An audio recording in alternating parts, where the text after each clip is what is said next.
Em Brasília, o Ministério Público Federal entrou na Justiça contra um grupo acusado de formar esquema para desviar mais de 3 milhões de reais de um contrato entre a Universidade de Brasília e a Secretaria de Educação do Distrito Federal. Os recursos deveriam ter sido destinados à capacitação de professores da rede pública. O esquema começou em 2007, na gestão do ex-reitor da UNB, Timothy Mulholland, quando a Fundação Universidade de Brasília foi contratada pela Secretaria de Educação do Distrito Federal para realizar um curso à distância de capacitação de 2.000 professores da rede pública. A FUB foi contratada sem licitação de forma legal, já que é considerada de excelência na área de cursos à distância. O problema é que, segundo investigações, o gestor da fundação na época, Alexandre Lima, subcontratou uma instituição de ensino privada para executar o projeto.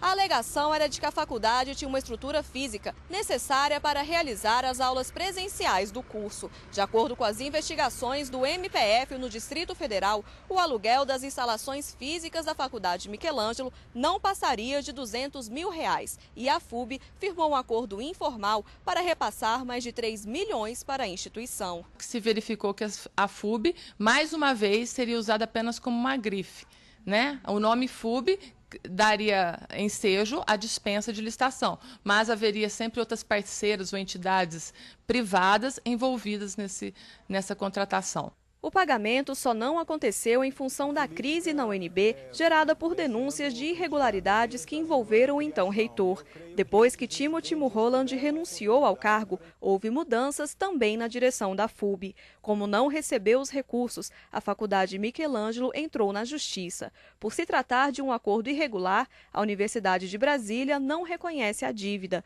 mas o advogado da instituição privada alega que os serviços foram prestados durante 4 meses. E que a Faculdade Michelangelo não recebeu o valor combinado. A UNB recebeu por aquilo que não fez.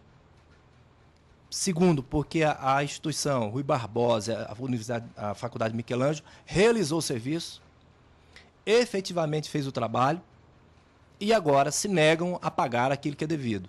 Mas para o Ministério Público, mesmo que o pagamento não tenha ocorrido, os envolvidos devem ser responsabilizados por improbidade administrativa.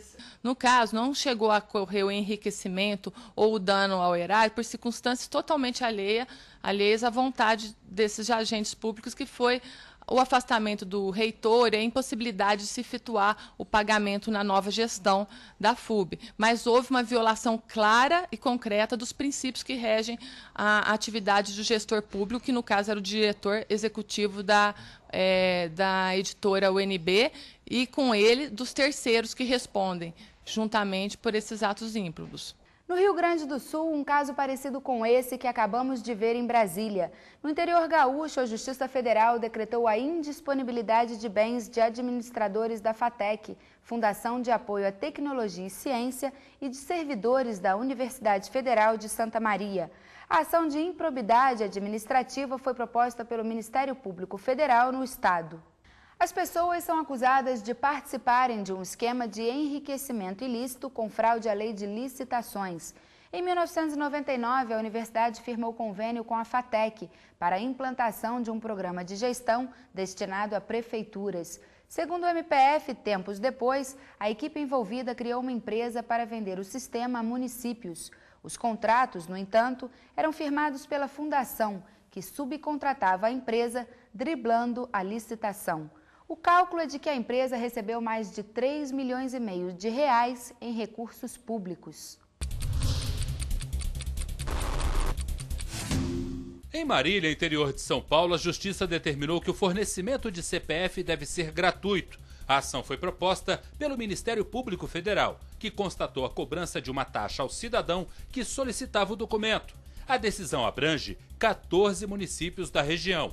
A ordem foi expedida à União, à Caixa Econômica Federal, ao Banco do Brasil e aos Correios. Em Rondônia, a Procuradoria Regional Eleitoral enviou uma recomendação às empresas promotoras de feiras agropecuárias, exposições e outros eventos. A orientação é para que os organizadores não permitam que candidatos utilizem os locais para fazer propaganda política eleitoral fora de época. A campanha só está liberada a partir de 5 de julho. Até lá, os casos irregulares ficam sujeitos à ação na Justiça. O Ministério Público Federal no Espírito Santo, em conjunto com a Polícia Federal e a Receita Federal, investigou o esquema de empresários que fraudavam notas fiscais para obter vantagens tributárias no estado. Segundo as investigações, os empresários utilizavam empresas laranjas como falsas intermediárias na compra do café dos produtores. 30 pessoas foram presas. O prejuízo aos cofres públicos chegou a 280 milhões de reais. O valor é alto porque o Espírito Santo é o segundo maior estado produtor de café do Brasil. Veja no próximo bloco. Ministério Público Federal adota novo sistema de guarda de documentos para preservar memória da instituição.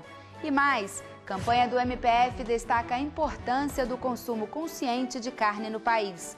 A ideia é combater a ação ilegal de produtores.